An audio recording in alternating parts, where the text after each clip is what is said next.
Hello बच्चों, आप लोगों में से कईयों की क्वेरी थी और वे ये जानना चाह रहे थे कि मैम निबंध की क्या विशेषताएं होती हैं, एक अच्छा निबंधकार हम कैसे बन सकते हैं। तो इस वीडियो के माध्यम से मैं आपको बता रही हूँ निबंध की प्रमुख क्या क्या विशेषताएं होनी चाहिए। निबंध की पहली विशेषता है, निबंध एक लघु आकार की रचना है। निबंध अधिकांशतः गद्यात्मक ही होते हैं, किंतु हिंदी साहित्य में पंडित महावीर प्रसाद द्विवेदी जी की हे कविते निबंध इसका अपवाद है। निबंध के आकार की सीमा निश्चित नहीं है, यह विषय वर्णन की आवश्यकता अनुसार छोटा या बड़ा हो सकता है। दूसरा, निबंध की महत्वपूर्ण विशेषता है कि ये प्रभाव उत्पन्न करने वाला होना चाहिए। तीसरी विशेषता ले सकते हैं कि निबंध में लेखक का व्यक्तित्व प्रतिबिंबित होता है। इसमें निबंधकार का निजीपन समाहित हो जाता है। लेखक के मनोभाव, विचार, यहाँ तक कि उसकी प्रकृति भी उसके निबंधों में एक रूप हो जाती है। निबंध साधारण गद्य की अपेक्षा अधिक रुचिकर होता है। लेखक का कोई भी विचार उसकी कल्पनाशीलता से समाविष्ट होकर एक नवीन रूप प्राप्त कर लेता है। रूक्ष दार्शनिक विचार भी निबंध में आकर रुचिकर लगने लगते हैं।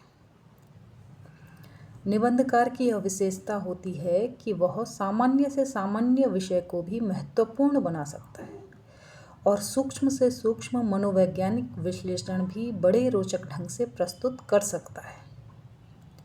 हल्की फुल्की शैली, भाषा का चुटीलापन, व्यंग्यात्मकता की झलक और अलंकारों का सहज प्रयोग उसकी शोभा और पठनीयता को बढ़ाता है।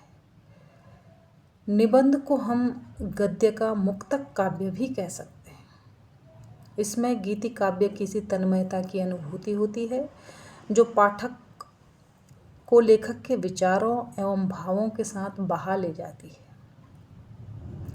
ललित निबंधों में यह गुण विशेष रूप से मिलता है। निबंध में विषय का पूर्ण प्रतिपादन आवश्यक नहीं है। लेखक अपनी इच्छानुसार किसी महत्वपूर्ण विषय का एक अंश चुनकर निबंध रचना कर सकता है। कहानी के समान ही निबंध भी मानव जीवन के अंतरंग पक्षों को उद्घाटित करता है।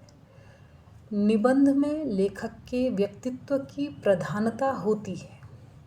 वस्तुतः निबंध लेखक के विचारों का सुसंबद्ध संग्रह है। दर्शन के शुष्क वाद विवाद और राजनीति की कोरी बहस को हम निबंध नहीं कह सकते यदि उसमें लेखकीय विचारों की तन्मयता नहीं है। निबंध में लेखक को अपनी प्रतिभा एवं विचारों के प्रकाशन का पूर्ण अवकाश रहता है। तो मुझे उम्मीद है इन विशेषताओं को पढ़ कर के, सुन कर के आप एक अच्छे निबंधकार बन सकते हैं या बनने का प्रयास कर सकते हैं। धन्यवाद।